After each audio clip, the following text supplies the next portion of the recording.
हाँ जी बेटा, ਅੱਜ ਆਪਾਂ ਕਰਨਾ chapter number 2 Olympic value education. ਸਭ ਤੋਂ ਪਹਿਲਾਂ ਆਪਾਂ ਉਹਦੀ ਇੰਟਰੋਡਕਸ਼ਨ ਕਰਨੀ ਹੈ। ਓਲੰਪਿਕ ਮੂਵਮੈਂਟ ਅੰਡਰਸਟੈਂਡਿੰਗ ਨਾਲ ਡੀਲ ਕਰਦਾ ਹੈ।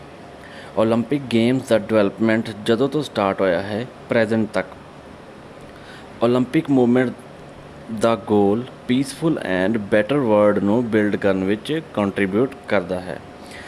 ਇਸ ਵਿੱਚ ਓਲੰਪਿਕ ਸਪਿਰਿਟ ਨਾਲ ਸਪੋਰਟਸ ਦੀ ਪ੍ਰੈਕਟਿਸ ਅਤੇ ਬਿਨਾਂ ਕਿਸੇ ਡਿਸਕ੍ਰਿਮੀਨੇਸ਼ਨ ਦੇ ਯੂਥ ਨੂੰ ਐਜੂਕੇਟ ਕਰਨਾ ਇਨਕਲੂਡ ਹੈ, ਜਿਸ ਵਿੱਚ friendship, ਸੋਲੀਡੇਟਰੀ and fair play the spirit ਨਾਲ ਮਿਊਚੁਅਲ ਅੰਡਰਸਟੈਂਡਿੰਗ ਰਿਕੁਆਇਰਡ ਹੈ। ਹਾਂਜੀ ਬੇਟਾ, ਇਹਦਾ 2.1 ਹੈਗਾ ਜੀ ਓਲੰਪਿਕਸ, ਪੈਰਾਓਲੰਪਿਕਸ ਐਂਡ ਸਪੈਸ਼ਲ ਓਲੰਪਿਕਸ। ਸਭ ਤੋਂ ਪਹਿਲਾਂ ਓਲੰਪਿਕਸ, ਏਸ਼ੀਅਨ ਓਲੰਪਿਕਸ ਬਿਫੋਰ 1896 ਤੋਂ ਇਹਦੀ ਹਿਸਟਰੀ ਆਪਾਂ ਕਰਦੇ ਹਾਂ। According to historical records, first Asian Olympic games 776 BC ਵਿੱਚ ਹੋਈਆਂ ਸਨ। 776 BC 'ਚ ਸਭ ਤੋਂ ਪਹਿਲਾਂ ਇਹ ਹੋਈਆਂ ਸਨ। ਏਸ਼ੀਅਨ ਗ੍ਰੀਕ ਦੇ ਵੱਖ-ਵੱਖ ਸੀਰੀਜ਼ ਸਿਟੀ ਸਟੇਟਸ ਦੇ ਰਿਪਰੈਜ਼ੈਂਟੇਟਿਵ ਲਈ ਐਥਲੈਟਿਕ ਕੰਪੀਟੀਸ਼ਨ ਦੀ ਇੱਕ ਸੀਰੀਜ਼ ਆਰਗੇਨਾਈਜ਼ ਕੀਤੀ ਗਈ ਸੀ।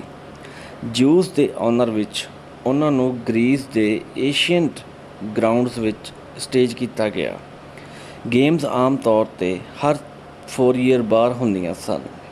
ਓਲੰਪਿਕ ਗੇਮ 'ਤੇ ਬੈਨ ਲਗਾਉਣ ਤੱਕ ਇੰਪੋਰੀਅਰ ਥਿਓਡੋਰਸ ਨੇ 393 AD ਦੇ ਆਰਡਰ ਦੇਣ ਤੱਕ ਲਗਭਗ 12 ਸੈਂਚਰੀਜ਼ ਤੱਕ ਇਹ ਕੰਟੀਨਿਊ ਰਿਹਾ ਸੀ। ਹੁਣ ਬੇਟਾ ਇਹਦੇ ਵਿੱਚ ਕੀ ਆ, 776 BC 'ਚ ਇਹ ਜਿਹੜੀ ਹਿਸਟਰੀ ਹੈ ਇਹਦੀ ਏਸ਼ੀਅਨ ਓਲੰਪਿਕ ਦੀ 776 BC 'ਚ ਸਟਾਰਟ ਹੋਈਆਂ ਸੀਗੀਆਂ। ਇਹ ਏਸ਼ੀਅਨ ਗ੍ਰੀਕ ਵਿੱਚ ਇਹ ਚੱਲਦੀਆਂ ਸੀਗੀਆਂ ਅਤੇ ਇਹਦੇ ਵਿੱਚ ਇੱਕ ਇਹਨਾਂ ਦੇ ਗੋਡ ਜਿਹਨੂੰ ਇਹ ਮੰਨਦੇ ਆ, ਜਿਹਦੀ ਪੂਜਾ ਕਰਦੇ ਆ, ਜਿਊਸ ਦੇ ਆਨਰ ਵਿੱਚ ਇਹ ਕਰਵਾਈਆਂ ਜਾਂਦੀਆਂ ਸਨ। ਠੀਕ ਹੈ ਜੀ। ਅਤੇ ਲਾਸਟ ਇਹ ਥਿਓਡੋਸਿਸ ਨੇ ਇਹਨੂੰ ਬੰਦ ਕਰਵਾਇਆ ਸੀਗਾ 393 AD ਦੇ ਵਿੱਚ। ਨੈਕਸਟ ਬੇਟਾ ਹੈਗਾ ਜੀ the games and religion. Olympic games Zeus ਦੀ ਪੂਜਾ ਦੇ ਰਿਲੀਜੀਅਸ ਫੈਸਟੀਵਲ ਨਾਲ ਜੁੜੀਆਂ ਹੋਈਆਂ ਸਨ, ਪਰ ਉਹ ਕਿਸੇ ਵੀ ਰਿਲੀਜੀਅਸ ਸੈਰਮਨੀ ਦਾ ਇੰਟਰਗਰਲ ਪਾਰਟ ਨਹੀਂ ਸਨ। ਦਰਅਸਲ ਉਹਨਾਂ ਦਾ ਸੈਕੂਲਰ ਕਰੈਕਟਰ ਸੀ, ਜਿਸ ਦਾ ਏਮ ਯੰਗ ਪੀਪਲ ਦੁਆਰਾ ਕੀਤੇ performance, physical activity and evolution ਨੂੰ ਦਰਸਾਉਣ ਦੇ ਨਾਲ ਗ੍ਰੀਸ ਦੇ ਸਿਟੀ ਵਿੱਚ ਗੁੱਡ ਰਿਲੇਸ਼ਨ ਇਨਕਰੇਜ ਕਰਨਾ ਸੀਗਾ।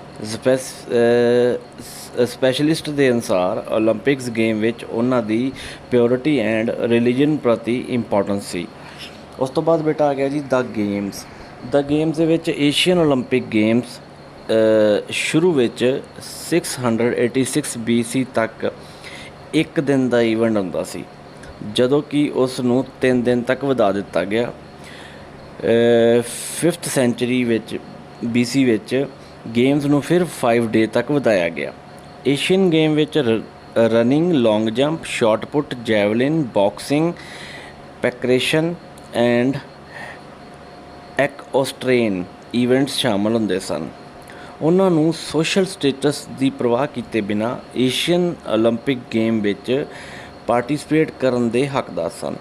ਮੈਰਿਡ ਵੂਮਨ ਨੂੰ ਅਲਾਊਡ ਨਹੀਂ ਕੀਤਾ ਜਾਂਦਾ ਸੀ ਗੇਮ ਵਿੱਚ ਪਾਰਟੀਸਪੇਟ ਕਰਨਾ ਜਾਂ ਗੇਮਸ ਨੂੰ ਦੇਖਣਾ, ਪਰ ਅਨਮੈਰਿਡ ਵੂਮਨਸ ਆਪਣੀਆਂ ਗੇਮਸ ਵਿੱਚ ਪਾਰਟੀਸਪੇਟ ਕਰ ਸਕਦੇ ਸਨ। ਖੇਡਾਂ ਦੇ ਸੈਲੀਬ੍ਰੇਸ਼ਨ ਦੌਰਾਨ ਇੱਕ ਓਲੰਪਿਕ ਟਰੂਜ਼ ਲਾਗੂ ਕੀਤਾ ਗਿਆ ਸੀ ਤਾਂ ਜੋ ਐਥਲੀਟਸ ਸੇਫਲੀ ਆਪਣੀ ਕੰਟਰੀ ਤੋਂ ਗੇਮ ਲਈ ਜਾ ਸਕਣ। ਏਸ਼ੀਅਨ ਓਲੰਪਿਕ ਦੌਰਾਨ ਸਟੇਡੀਅਮ ਵਿੱਚ 40,000 ਤੋਂ ਵੱਧ ਸਪੈਕਟੇਟਰ ਬੈਠ ਸਕਦੇ ਸਨ, ਮਤਲਬ ਕਿ 40,000 ਤੋਂ ਵੱਧ ਦਰਸ਼ਕ ਬੈਠ ਸਕਦੇ ਸਨ, ਜਦੋਂ ਕਿ ਆਸ-ਪਾਸ ਦੇ ਇਲਾਕਿਆਂ ਵਿੱਚ ਸਹਾਇਕ ਬਿਲਡਿੰਗ ਸਨ, ਜੋ 4th ਸੈਂਚਰੀ ਦੇ BC ਤੱਕ ਹੌਲੀ-ਹੌਲੀ ਡਿਵੈਲਪ ਹੋਈਆਂ ਸਨ। ਐਥਲੀਟਾਂ ਲਈ ਜਾਂ ਗੇਮਸ ਜੱਜ ਲਈ ਜਾਰੀ ਰੱਖਣ ਲਈ ਟ੍ਰੇਨਿੰਗ ਸਾਈਟਸ ਨੂੰ ਯੂਜ਼ ਕਰਦੇ ਸਨ। ਨੈਕਸਟ ਆ ਗਿਆ ਬੇਟਾ ਜੀ ਵਿਕਟਰੀ ਸੈਰੇਮਨੀ। ਰਿਕਾਰਡ ਵਿੱਚ listed first Olympics championship Koroibos of Elis ਇੱਕ ਕੁੱਕ ਸੀ ਜਿਸ ਨੇ 776 BC ਵਿੱਚ ਸਪ੍ਰਿੰਟ ਰੇਸ ਜਿੱਤੀ ਸੀ। ਸਭ ਤੋਂ ਪਹਿਲਾ ਜਿਹੜਾ ਬੰਦਾ ਸੀਗਾ ਉਹਨੇ ਸਪ੍ਰਿੰਟ ਰੇਸ ਜਿੱਤੀ ਸੀਗੀ। ਓਲੰਪਿਕ ਵਿਨਰ ਨੂੰ ਤੁਰੰਤ ਬਾਅਦ ਆਪਣਾ ਪਹਿਲਾ ਅਵਾਰਡ ਮਿਲਿਆ। ਸਪੈਕਟੇਟਰ ਨੇ ਖੁਸ਼ ਹੋ ਕੇ ਉਸ 'ਤੇ ਫੁੱਲ ਸੁੱਟੇ। ਜਿੱਤ ਦੇ ਨਿਸ਼ਾਨ ਵਜੋਂ ਲਾਲ ਰੀਬਨ ਉਹਨਾਂ ਨੇ ਆਪਦੇ ਹੈੱਡ ਤੇ ਹੈਂਡ 'ਤੇ ਬੰਨੇ ਹੋਏ ਸਨ। ਓਫੀਸ਼ੀਅਲ ਅਵਾਰਡ ਸਰਮਨੀ ਗੇਮ ਦੇ ਲਾਸਟ ਡੇ ਜਿਊਸ ਦੇ ਟੈਂਪਲ ਦੇ ਉੱਚੇ ਦਰਵਾਜ਼ੇ 'ਤੇ ਹੁੰਦੀ ਸੀ। ਇੱਕ ਲਾਊਡ ਆਵਾਜ਼ ਵਿੱਚ ਹਡਲਸ ਓਲੰਪਿਕ ਵਿਨਰ ਦੇ ਨਾਮ, ਉਹਨਾਂ ਦੇ ਫਾਦਰ ਨੇਮ ਅਤੇ ਉਹਨਾਂ ਦੇ ਹੋਮਲੈਂਡ ਦੀ ਘੋਸ਼ਣਾ ਕਰਦੇ ਸਨ। ਫਿਰ ਹੈਲਾ ਨਿਓਡਿਕਸ ਨੇ ਸੈਕਰਡ ਓਲੀਵਲ ਆਇਲ ਟਰੀ ਵਰਥ ਔਰ ਕੋਟਿਨੋਜ਼ ਵਿਨਰ ਦੇ ਸਿਰ 'ਤੇ ਰੱਖ ਦਿੱਤੀ। ਮਤਲਬ ਕਿ ਇੱਕ ਮਾਲਾ ਬਣੀ ਹੁੰਦੀ ਸੀਗੀ, ਓਲੀਵਲ ਆਇਲ ਟਰੀ ਜਿਹੜਾ ਵਾ ਉਹਦੇ ਪੱਤਿਆਂ ਦੀ ਮਾਲਾ ਬਣੀ ਹੁੰਦੀ ਸੀਗੀ, ਉਹ ਉਹਦੇ ਸਿਰ 'ਤੇ ਰੱਖ ਦਿੰਦੇ ਸਨ। ਨੈਕਸਟ ਬੇਟਾ ਆ ਗਿਆ ਜੀ ਇਹ ਰੂਲਸ ਆਫ ਏਸ਼ੀਅਨ ਓਲੰਪਿਕਸ। ਪਹਿਲਾ ਹੈਗਾ ਸੀਗਾ ਜੀ ਪਾਰਟੀਸਪੈਂਟ ਫ੍ਰੀ ਬੋਰਨ ਗ੍ਰੀਕ ਹੋਣ। ਸੈਕਿੰਡ, ਮੈਚਿਓਰ ਨੂੰ ਪਾਰਟੀਸਪੇਟ ਕਰਨਾ ਅਲਾਓ ਸੀ। ਥਰਡ, ਓਲੰਪਿਕਸ ਵਿੱਚ ਪਾਰਟੀਸਪੇਟ ਕਰਨ ਤੋਂ ਪਹਿਲਾਂ ਕੰਪੀਟੀਟਰ ਕੋਲ ਘੱਟ ਤੋਂ ਘੱਟ 10 ਮੰਥ ਦੇ ਟ੍ਰੇਨਿੰਗ ਹੋਣੀ ਚਾਹੀਦੀ ਸੀ। ਆਖਰੀ ਮੰਥਸ ਦੇ ਵਿੱਚ ਓਲੰਪਿਕ ਨੂੰ ਅੰਡਰ ਕੰਟਰੋਲ ਅਫੀਸ਼ੀਅਲ ਜੱਜ ਦੇ ਅੰਡਰ ਰੱਖਿਆ ਜਾਂਦਾ ਸੀ। ਸਮੇਂ-ਸਮੇਂ 'ਤੇ ਹੋਰ ਈਵੈਂਟ ਦੇ ਨਾਲ ਜੋੜਨ ਨਾਲ ਗੇਮਸ ਦੀ ਡਿਊਰੇਸ਼ਨ 5 ਡੇ ਤੱਕ ਵਧਾ ਦਿੱਤੀ ਗਈ ਸੀ। ਉਸ ਤੋਂ ਬਾਅਦ ਬੇਟਾ ਆ ਜਾਣਾ ਜੀ ਫਸਟ ਡੇ। ਐਥਲੀਟਸ ਐਂਡ ਜੱਜ ਨੇ ਰੂਲ ਦੇ ਰਿਸਪੈਕਟ ਕਰਨ ਦੀ ਓਥ ਲਈ।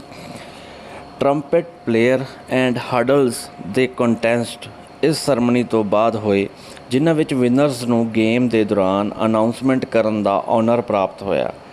ਟਰੰਪਟ ਦੀ ਆਵਾਜ਼ ਵੱਜਣ ਤੋਂ ਬਾਅਦ ਈਵੈਂਟ ਦਾ ਨਾਮ, ਕੰਪੀਟੀਟਰਸ ਦਾ ਅਰਾਈਵਲਸ ਐਂਡ ਵਿਨਰਸ ਦੇ ਨਾਮ ਦੀ ਆਪਣੇ ਐਰਾ ਦੇ ਇਹਨਾਂ ਸਪੈਕਟੇਟਰ ਦੁਆਰਾ ਲਾਊਡਲੀ ਅਨਾਊਂਸ ਕੀਤਾ ਜਾਂਦਾ ਸੀ।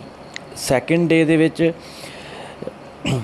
ਇਕੁਐਸਟ੍ਰੀਅਨ ਈਵੈਂਟ, ਜਿਹਨੂੰ ਆਪਾਂ ਘੋੜਸਵਾਰੀ ਕਹਿ ਦਿੰਦੇ ਹਾਂ, ਹਿਪੋਡਰੋਮ ਵਿੱਚ ਹੋਈਆਂ। ਸਭ ਤੋਂ ਪਾਪੂਲਰ ਈਵੈਂਟ 4 ਹਾਰਸਸ ਚੋਰਸਟ ਰੇਸ ਸੀ, ਜਿਹਨੂੰ ਆਪਾਂ ਕਹਿ ਦਿੰਦੇ ਹਾਂ ਜੀ ਰੱਥ ਰੇਸ। ਯੰਗ ਹਾਰਸਸ ਲਈ ਚੋਰਟ ਰੇਸ ਐਂਡ ਹਾਰਸ ਰੇਸ ਵੀ ਹੁੰਦੀ ਸੀ। ਵਿਨਰਸ ਜੌਕੀਜ਼ ਔਰ ਚੋਰਿਸਟਰਸ ਨਹੀਂ ਸਨ, ਬਲਕਿ ਹਾਰਸ ਓਨਰ ਸਨ। ਮਤਲਬ ਕਿ ਜਿਹੜੇ ਚਲਾਉਂਦੇ ਸੀ ਉਹ ਨਹੀਂ ਸੀ, ਜਿਹੜੇ ਓਨਰ ਸੀਗੇ ਹਾਰਸ ਦੇ ਉਹ ਸੀਗੇ। ਪੈਂਟਾਥਲਨ ਆਫਟਰਨੂਨ ਨੂੰ ਸਟੇਡੀਅਮ ਵਿੱਚ ਹੋਈਆਂ। ਇਸ ਵਿੱਚ 5 ਈਵੈਂਟ ਸ਼ਾਮਿਲ ਸਨ, ਜਿਹਦੇ ਵਿੱਚ discus throw, long jump, javelin, running and wrestling. ਉਸ ਤੋਂ ਬਾਅਦ ਬੇਟਾ ਥਰਡ ਡੇ ਆ ਜਾਂਦਾ। Third day Zeus and other divinities ਦੇ ਆਨਰ ਵਿੱਚ ਓਫੀਸ਼ੀਅਲ ਸੈਕਰੀਫਾਈਸ ਸੈਰਮਨੀ ਨੂੰ ਡਿਵੋਟਡ ਕੀਤਾ ਗਿਆ। ਫਿਰ ਫੋਰਥ ਡੇ ਆ ਜਾਂਦਾ ਬੇਟਾ। ਫੋਰਥ ਡੇ ਫੁੱਟ ਰੇਸ ਨੂੰ ਸਟੇਡੀਅਮ ਵਿੱਚ ਹੁੰਦੀਆਂ ਸੀ। ਇਹ ਕਈ ਟਾਈਪ ਦੀਆਂ ਸਨ। ਜਿਵੇਂ ਪਹਿਲੀ ਹੈਗੀ ਹੈ ਸਟੇਡੀਅਮ ਰੇਸ ਨੇ ਸਟੇਡੀਅਮ ਦੀ ਇੱਕ ਲੈਂਥ ਕਵਰ ਕੀਤੀ, ਜੋ ਕਿ ਰਫਲੀ 192 ਮੀਟਰ ਸੀ। Second, diaulos 2 length or double stadium. Next ਹੈਗਾ ਜੀ ਡਾਈਚੋਸ, ਇੱਕ long distance race from 7 to 24 laps, ਮਤਲਬ ਕਿ 7 ਤੋਂ 24 ਗੇੜੇ ਆਪਾਂ ਉਸਦੇ ਲਾਉਣੇ ਆ ਗਰਾਊਂਡ ਦੇ। ਫਿਰ ਆ ਗਿਆ ਜੀ ਨੈਕਸਟ ਆਰਮ ਰੇਸ, ਜਿੱਥੇ ਐਥਲੀਟਸ ਨੇ helmet, graves and carried A shield ਬੰਨੀ ਹੋਈ ਸੀ। ਨੈਕਸਟ ਆਫਟਰਨੂਨ ਨੂੰ ਕੰਬੈਟ ਸਪੋਰਟਸ ਨੂੰ ਡੈਡੀਕੇਟਡ ਕੀਤਾ ਗਿਆ ਸੀ। ਫੁਲਿਲਿਜ਼ਮ, ਜਿਹਨੂੰ ਬਾਕਸਿੰਗ ਕਹਿੰਦੇ ਆ, ਰੈਸਲਿੰਗ ਅਤੇ ਪੈਕਰੇਸ਼ਨ ਇਹਦੇ 'ਚ ਸ਼ਾਮਲ ਸਨ। Number 5 fifth and last day ਜੇਤੂ ਐਥਲੀਟ ਦੇ ਆਨਰ ਲਈ ਰਿਜ਼ਰਵ ਸੀ। ਉਹ ਰੀਬਨ ਕੱਟਦੇ ਸਨ ਅਤੇ ਸਟੇਡੀਅਮ ਵਿੱਚ ਵਿਕਟਰੀ ਪਾਮਸ ਰਿਸੀਵ ਕਰਦੇ ਹੋਏ ਇੱਕ ਸੋਲੇਮਨ ਸੈਰਮਨੀ ਤੋਂ ਪਹਿਲਾਂ, ਜਿਸ ਵਿੱਚ ਉਹਨਾਂ ਨੂੰ ਓਲੀਵਲ ਦੇ ਵਰਥ, ਜਿਵੇਂ ਤੁਹਾਨੂੰ ਦੱਸਿਆ ਵਾ ਵੀ ਓਲੀਵਲ ਦੇ ਪੱਤਿਆਂ ਦਾ ਇੱਕ ਤਾਜ ਜਿਹਾ ਬਣਿਆ ਹੁੰਦਾ ਸੀ, ਪਹਿਨੇ ਹੁੰਦੇ ਸਨ। ਫਾਈਨਲੀ ਪੋਲੀਟੀਸ਼ੀਅਨ ਐਂਡ ਜੱਜ ਨਾਲ ਮਿਲ ਕੇ ਉਹਨਾਂ ਨੂੰ ਦਾਵਤ ਦਿੱਤੀ ਜਾਂਦੀ ਸੀ। ਨੈਕਸਟ ਬੇਟਾ ਹੈਗਾ ਜੀ ਮਾਡਰਨ ਓਲੰਪਿਕਸ। ਜਿਹੜੀ ਮਾਡਰਨ ਓਲੰਪਿਕਸ ਆ ਬੇਟਾ ਇਹ 1896 ਦੇ ਵਿੱਚ ਸਟਾਰਟ ਹੋਈ ਸੀ। ਸਭ ਤੋਂ ਪਹਿਲਾਂ ਫਰੈਂਚ ਬੈਰਨ ਪੈਰੀ ਡੀ ਕੈਬਰਟਿਨ 1863 ਤੋਂ 1937 ਤੱਕ ਸਹੀ ਤਰ੍ਹਾਂ ਪ੍ਰੋਪਰਲੀ ਮਾਡਰਨ ਓਲੰਪਿਕਸ ਦੇ ਫਾਊਂਡਰ ਵਜੋਂ ਜਾਣੇ ਜਾਂਦੇ ਸਨ।